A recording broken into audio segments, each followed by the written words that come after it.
Hey there, my name is Lee McCormack. I'm with Lee Likes Bikes and also with RipRow. I'm here in the current RipRow World headquarters, which happens to be my garage. There's my Specialized Enduro, sweet bike, tons and tons of packing materials. We're about to start moving these things out to customers. I can't tell you how excited I am. But right now, I want to show you all a really good workout. You're going to be getting RipRows soon, I hope, right? And it's like, well, what do I do with this thing? Well, there are a lot of things you can do with the RipRow, and we're learning new things every day. Watch me fidget, right? But this is a good place to start, okay? And like any workout, talk to your doctor before you try it. Start light, focus on form, all the normal warnings, right? The RipRow is deceptively hard. It's very taxing, and this workout includes some one-sided work that's really, really challenging on your core. So I highly recommend, right? Start mellow. We have 12 levels of resistance. I'm at number 1 right now. It's really cold today, so all my resistance is going to be higher than normal. Anyway, I don't want to talk. I want to rock. So I'm going to show you this workout in real time. We're going to do, my heart rate's already up because I'm excited, right? I've been doing this protocol for a while now. These are basic movements. We can get a lot more fancy later on, but this is just a great way, right, to teach yourself the primary movements of RipRowing and also of riding, which is great. These are the basics. Build strength where you need it. Build core and shoulder stability.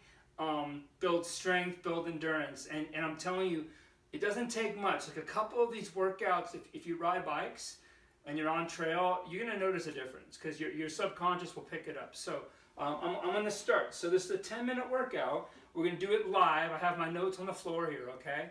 And then what I've done is I have to have just like a normal like Timex watch with a 1-minute timer. You could use your phone, I suppose, right?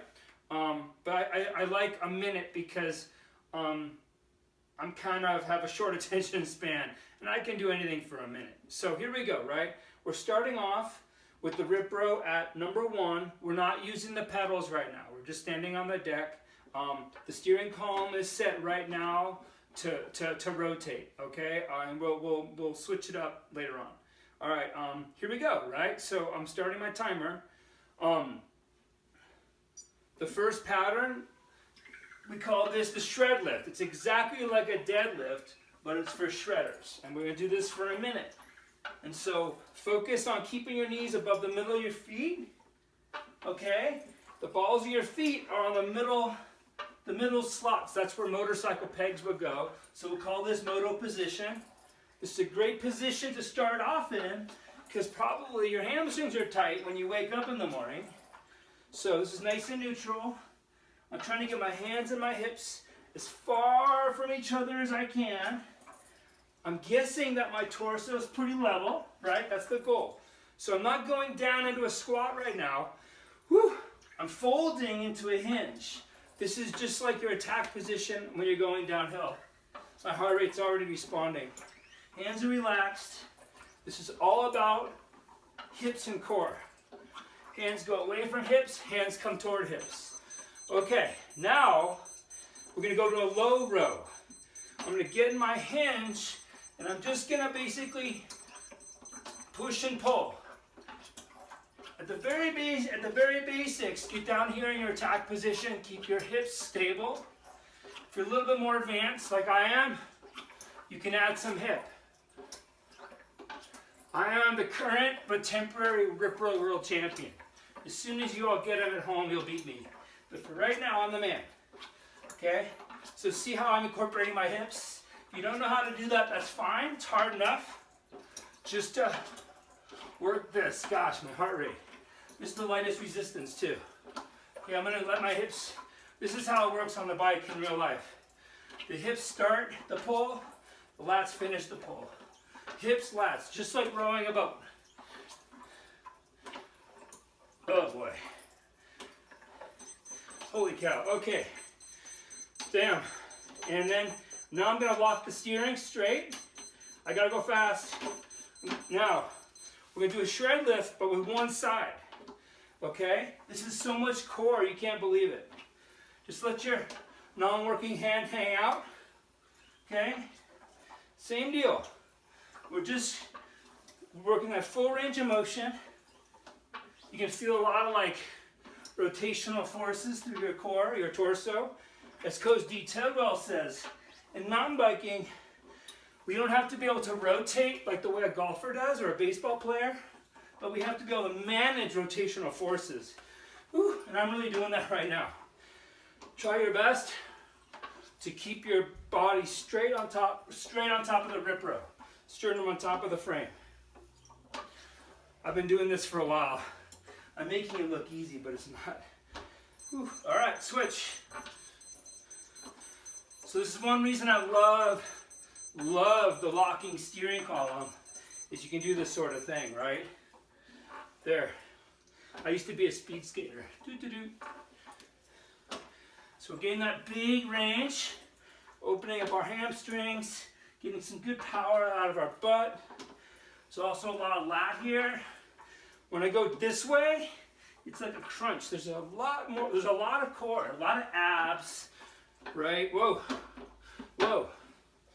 That didn't count, did it? You want to have a light grip, but not that light. How many seconds are left? Jeez, 16. So this is the primary pattern, like for rowing, Olympic lifting, cross-country skiing, rock climbing. Lots of different kind of athletes benefit from this. Whew. My torso is definitely working. Okay, now we're gonna go down low row with one side. Again, like if you don't know how to use your hips yet, that's cool. That's cool. Just be low. Draw your elbows back, not up, not out. Draw them back behind the bar.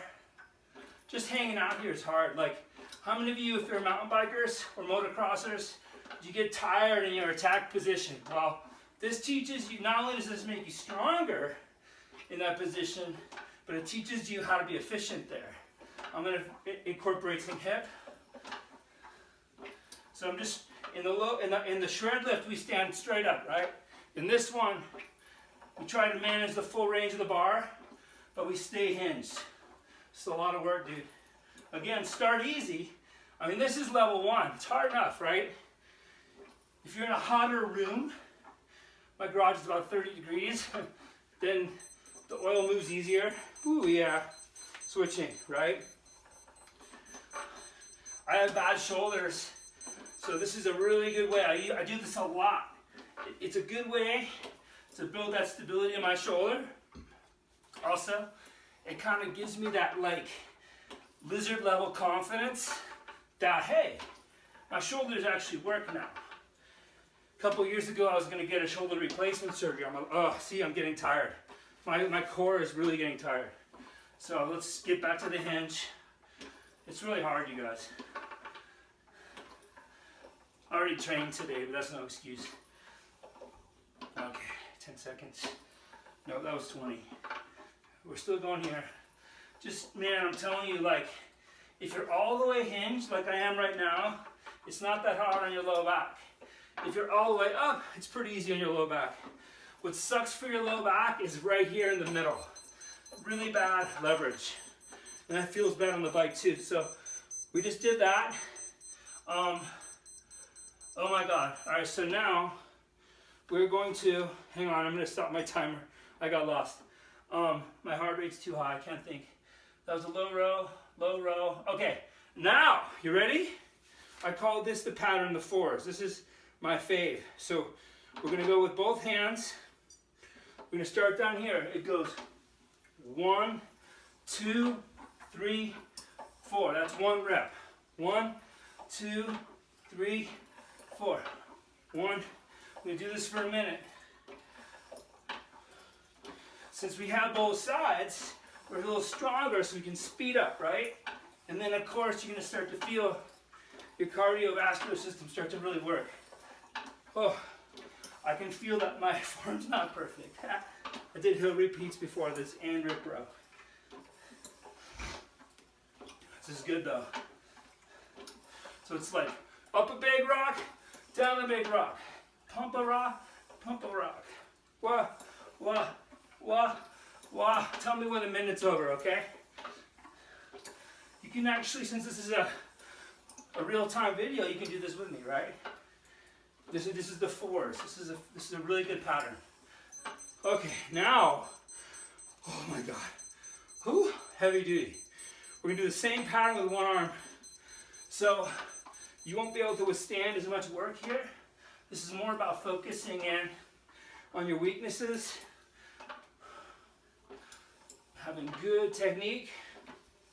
If you have the strength, pick it up, right?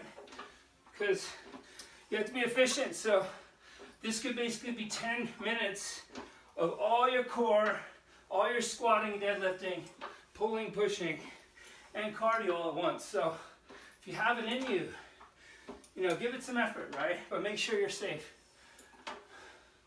My focus here is to keep my sternum right over the middle of the machine. So the stem hits me right in the sternum. Boom. That's my feedback. That tells me I'm straight. It's really easy to get caught, you know, to get pulled crooked. We don't want to be crooked. We want to be straight, baby. Okay, switching. 1, 2, 3, 4. 1, 2, 3, 4. I actually feel pretty good. 1, 2, 3. I twisted. 1, 2. Try not to twist.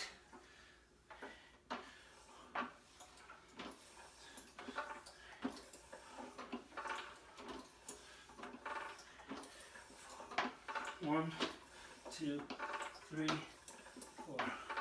1, 2, 3, 4. 1, 2, 3. Of course, if you have an injury, say with your ribs, then take it easy, right? But prime the movement pattern.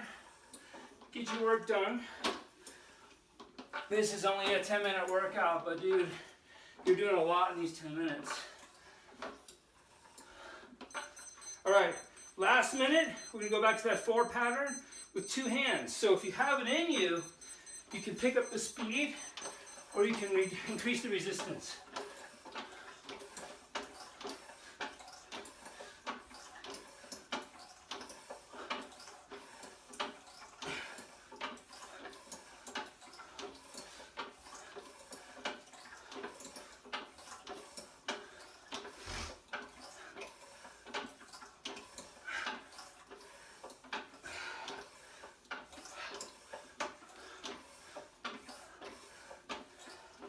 Yep, I think I'm getting a workout, you guys. Notice my feet are still square. This is just easier. The more advanced version of this workout puts you in a bike stance.